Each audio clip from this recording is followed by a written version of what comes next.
मुंह बंद करके सिर्फ देखना है फिलहाल।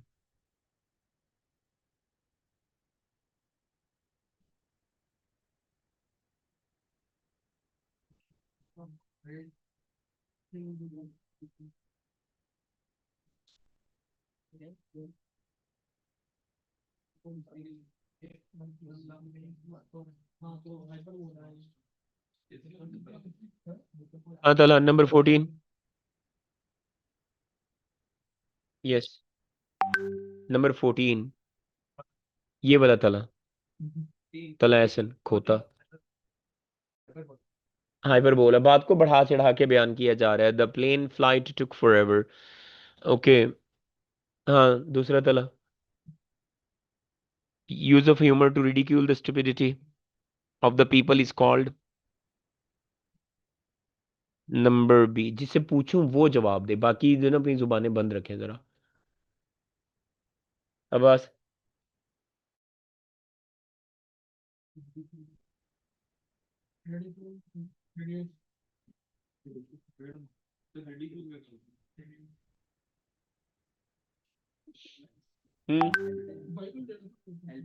हाँ जी। तुम वर्ब पे क्यों चले गए हो? अभी पिछला वाला नंबर 15 का किसने बताया? क्या बताया इसने? तो फिर तेनू भी नाल छुट्टर पहने नाल तेनू भी स्टायर है वो। स्टायर अभी मैंने बताया था कि स्टायर किसी मतलब जो है रिडिक्यूल करके या मजाक करके जो चीज जो है एक्सप्लेन की जाती है, ठीक है, या उसको जो है वो करेक्ट करने की कोशिश की जाती है लोगों को, उनकी फॉलीज को, तो उसको कहा जाता है, ठीक है। वो स्टायर होता है, जैसे मिसेस प्रिंगल का कैरेक्टर है उसमें। और उसका थीम भी प्ले का ये है, अगर एग्जाम में आ जाए कल तो। हाँ जी, नंबर 15, 16।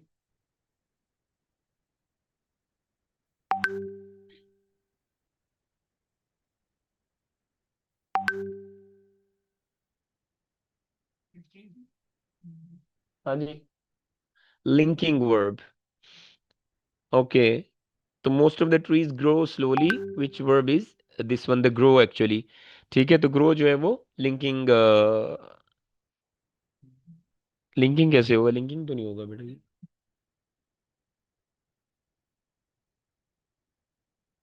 इंट्रांजिटिव। अच्छा, which one of the following word is correct spelling, इसको छोड़ दें। ओके। वो ही ना वैसे ही नजर आ रहे हैं, ठीक है। अच्छा, द उसमें आर्टिकल आ जाएगा, ठीक है। और हमजा सेंटेंसेस नंबर 19 में कौन सा ठीक है?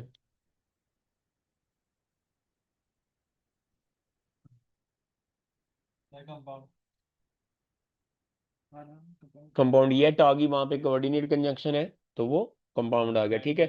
हाँ, बैफलिंग जो है वो बीम यूज्ड होता है जब बंदा जो है वो मतलब उसे समझ ना कि करना क्या है।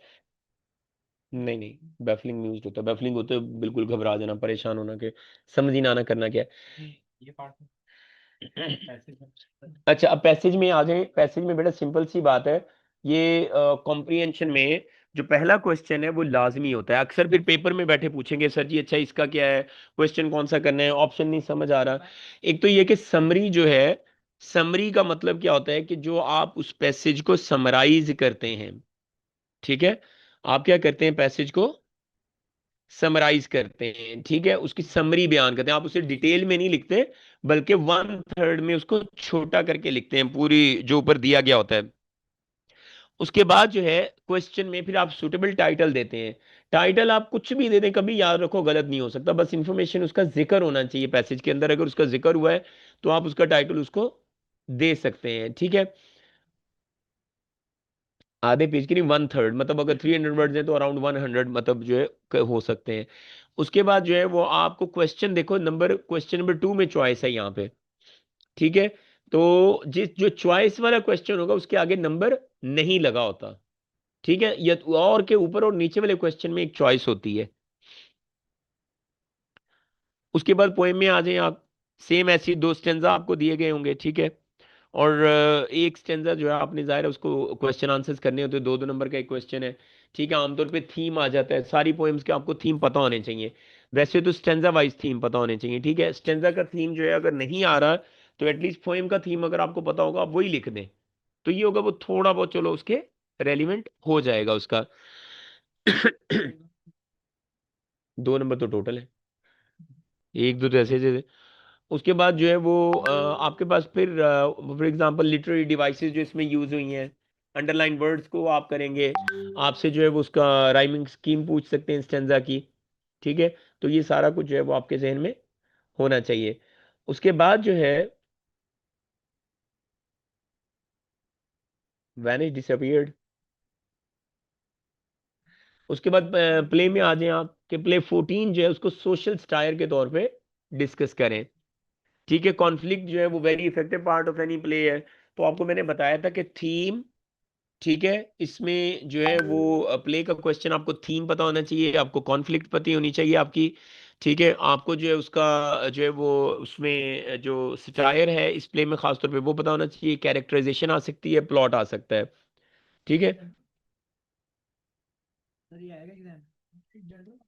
नहीं जनरल कोई नहीं आता। उसके बाद जॉब एप्लीकेशन है। ठीक है, उसके बाद जो है वो कोई भी 6 ईडियम्स जो है उनको आपने जो है सेंटेंसेस में जो यूज किए गए हैं उनके आपने मीनिंग बताने हैं। ठीक है, तो ईडियम्स बेटा वो सेंटेंस है उसको समझ के बताने, इसकी कोई टेक्निक नहीं है, आपको मीनिंग से समझ अंदाजा लगाना पड़ेगा आपको। ये तो मतलब 300 200 को आप ईडियम याद करें तो फिर जो है वो आपको आ जाएंगे। या सेकंड ईयर के पास्ट पेपर्स में, सेकंड ईयर के पास्ट पेपर में ईडीएम आए हुए हैं। ठीक है, बड़ी देर से आ रहे हैं सेकंड ईयर के पास्ट पेपर में, तो उसको जो है वो आप तो खैर बोर्ड में वो ऑप्शन देते हैं, मैं स्कूल पेपर बनाता हूँ उसमें नहीं देता। अच्छा, उसके बाद जो है वो पैराग्राफ है उसको इनडायरेक्ट नरेशन में आपने कन्वर्ट करना है।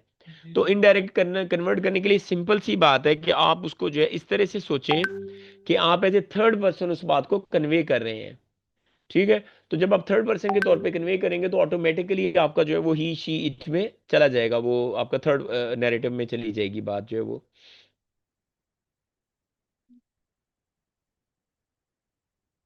जी वही है, प्री बोर्ड का एग्जाम है आप लोगों का।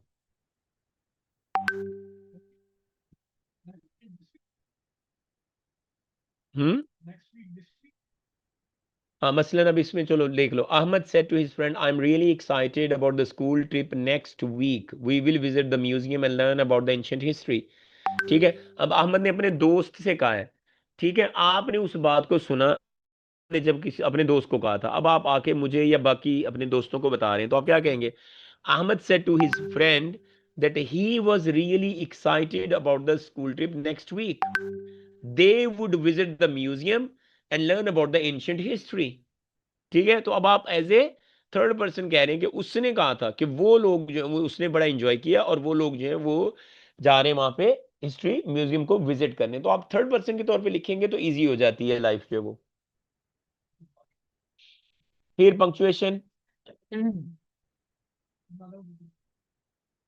ठीक है, आपने अब देखने उसमें देखो, पहले तो शॉर्ट फॉर्म्स आपको पता होनी चाहिए, डोंट है या हैवेंट है या इस तरह से वर्ड कहाँ कहाँ पे। फिर वो उसके अलावा अक्सर डायरेक्ट नरेशन दे देते हैं। ठीक है, तो डायरेक्ट नरेशन में क्या होता है, आप जाहिर है अगर वो ऊपर देखो, अगर आप जैसे लिखा हुआ है Ahmad said to his friend, तो कोमा आ रहा है नीचे फ्रेंड के आगे, और ऊपर जो डायरेक्ट स्टेटमेंट होती है वो इन्वर्टेड कोमास में लिखी जाती है। तो आप लोगों ने पंक्चुएशन में ये चीज जहन में अपने रखनी है, को कैपिटल लेटर अगर प्रॉपर नाउन यूज हुआ है तो उसको जो है वो आप कैपिटल लेटर में लिखेंगे। ठीक है, उसके बाद जो है वो रिपोर्ट राइटिंग है वो हमने कर ली ऑलरेडी। ठीक है, फिर आप पैराग्राफ लिखेंगे एक 100 से 120 वर्ड्स का। पैराग्राफ का मतलब पैराग्राफ ही होता है। ठीक है, इसको आपने फर्दर 2 पैराग्राफ में डिवाइड नहीं करना, एक ही पैराग्राफ आपका 100 to 120 वर्ड्स का होना चाहिए। सुपरस्टिशंस पे या द वर्ल्ड आफ्टर 100 years, इस तरह से जो भी टॉपिक आपको आ जाता है आप उस पर लिखेंगे। क्लियर? इंग्लिश के बेटा लैंग्वेज के पेपर में टाइम मैनेजमेंट बड़ी जरूरी होती है कि आपने टाइम मैनेज कैसे करना है। आप अपना उसको जो है एक रूटीन बनाएं और उसको उसके मुताबिक पेपर करें, आराम से तसल्ली से बैठ। अगर आपने एक्स्ट्रा कुछ लिखना है ज्यादा, तो आपके पास अगर क्वालिटी कंटेंट है और टाइम है तो ही लंबा करें क्वेश्चन को। अदरवाइज पहले ये जो इडियम्स टाइप के क्वेश्चन होते हैं ना, या पंक्चुएशन या इस तरह के, ये पहले कर लिए जाएं तो अच्छे रहते हैं, क्योंकि छोटे छोटे क्वेश्चन है, थोड़ा टाइम लेते हैं, 6 6 नंबर 5 5 नंबर के, 4 4 नंबर के, जल्दी हो जाते हैं। बजाय इसके कि आप जो है उसको जो है वो पहले शुरू कर लें जो है वो रिपोर्ट राइटिंग को, मसलन इसमें सबसे ज्यादा लंबी रिपोर्ट राइटिंग है, उसको आखिर में करें। 8 नंबर का पैराग्राफ जो है वो रिपोर्ट से आप बहुत पहले कर लेंगे। जॉब एप्लीकेशन भी छोटी है, वो भी जल्दी हो जाएगी, ठीक है। तो आपको ये जहन में अपने रखनी है ये चीजें, कि उसको टेक्निकली फिर करने की कोशिश करते हैं चीजों को। पोएट्री वाला पार्ट है वो जल्दी हो जाता है, प्ले वाला पार्ट है वो जल्दी हो जाता है, ठीक है। तो उन नंबर को पहले करें पूरा। तो इसमें क्या नहीं समझ आ रहा तुम्हें? On behalf of my classmates, I told to the teacher, ma'am, we don't want to go to the zoo. Can you take us to the museum instead? Said Akbar to his friends. पहले तो capital letter में चला जाएगा, classmates के आगे coma आ जाएगा। ठीक है, डोंट के ऊपर जो एपिस्ट्रॉफी आएगी। ठीक है, हाँ, can you take us to the museum, question mark आ जाएगा इंस्टेड। और said Akbar to his friends ऊपर इन्वर्टेड कोमास में चला जाएगा, क्योंकि डायरेक्ट नरेशन है। यस, ठीक है। Clear, any question? अच्छा, अब आप लोगों ने करना क्या है जी, ये रिपोर्ट इसकी, ये जो ऊपर आपको नजर आ रही है, स्क्रीनशॉट लें। रिपोर्ट, पैराग्राफ जी, और जॉब एप्लीकेशन जी, अभी उधर उस कमरे में जाके बैठे और ये तीनों लिखें, जो जो लिखता जाएगा उसकी छुट्टी है। चले, आप लोग सिर्फ जो ऑनलाइन है वो अगर लिख के भेजना चाह रहे हैं मुझे व्हाट्सएप पे इमेजेस भेज देगा तो मैं चेक कर लूंगा, ठीक है। चलिए, ओके, अल्लाह ताला कामयाब करे बेटा, ऑल द बेस्ट एवरीवन, अस्सलाम वालेकुम।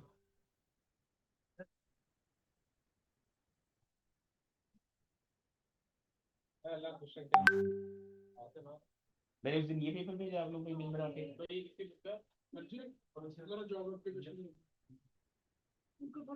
बेटा जो बोर्ड में तुम्हें आ रहा है ना वही वाला फॉलो कर लो बस, ठीक है, क्योंकि मैंने नहीं देखा, हो सकता है लेटर चेंज हुआ हो कोई।